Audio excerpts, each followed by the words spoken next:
What should the average American know about Nigeria? Well, Nigeria is Africa's most populous country, with about 180 million individuals straddling both sides of the Niger River. The country is nearly equally divided in terms of religion, with about 60% of the nation identifying as Christian and the other 40% as Muslim.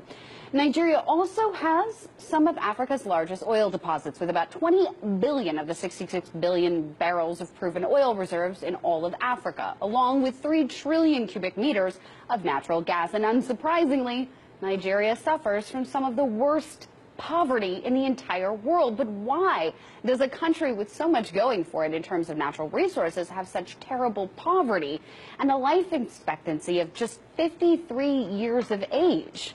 Well, the answer might lie in exactly who controls Nigeria's oil reserves.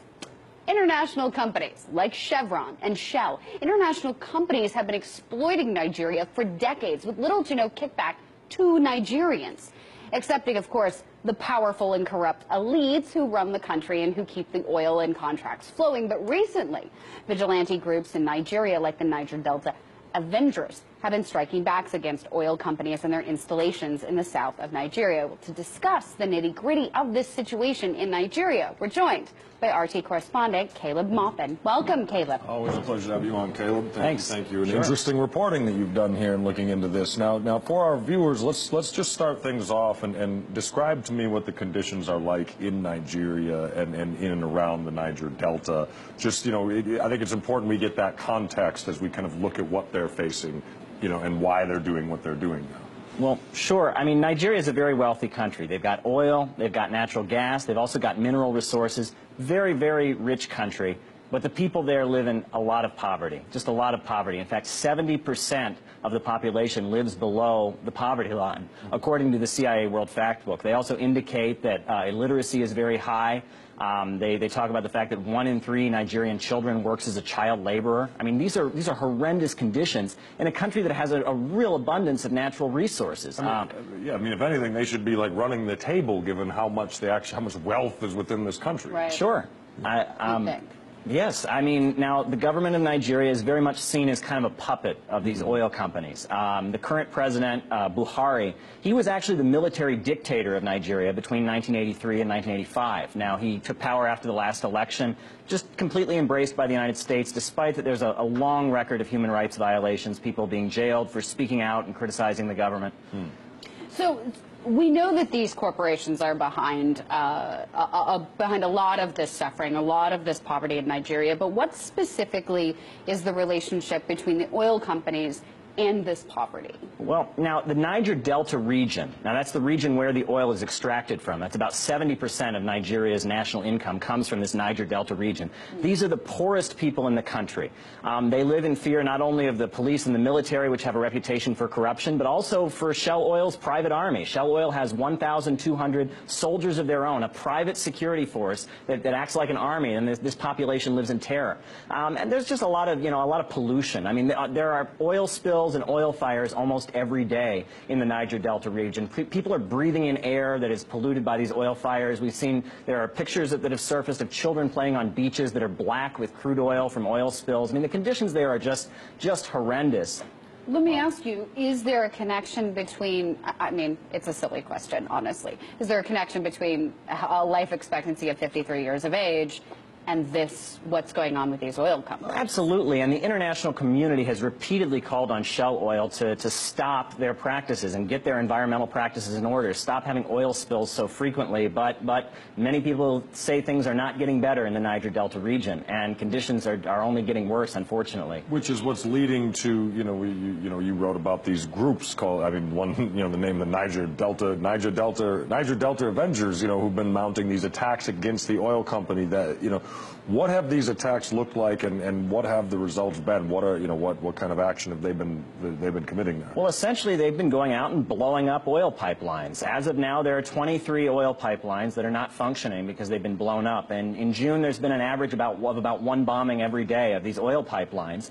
And as of today, from what I understand, oil production has been stopped in Nigeria very massively because of these bombings, and it's actually the lowest it's been since 1989. So this is having having a huge impact on the international economy. Well, the next obviously natural question is like, how have the oil companies and, you know, if you say a puppet government, how has, you know, the authorities in that region responded to this? Well, now, President Buhari has said he's willing to negotiate, but he's also trying to get the situation under control. The military is getting ready to go into the area. It's a very intense situation.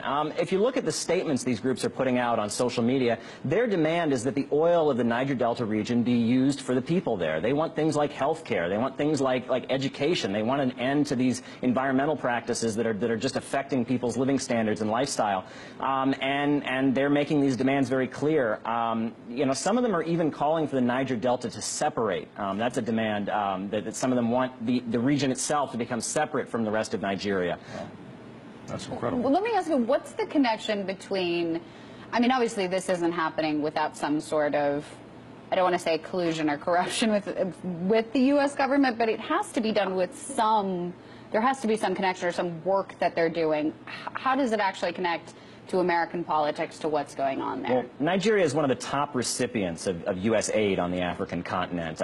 Nigeria buys weapons from the United States. There are U.S. military advisors in Nigeria working hands-on with the Nigerian military. The Nigerian government and the U.S. government are very, very close. In fact, Buhari came to the United States immediately after he was elected president.